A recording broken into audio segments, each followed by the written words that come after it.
Dedesi ölmüş stulçik. Herkesin evinde var.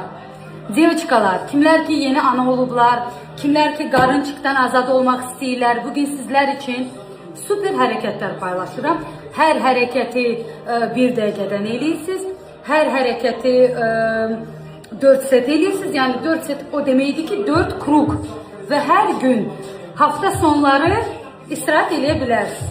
Bir aydan sonra görəcəksiniz ki, qəşəng qarınçığınız yox olub.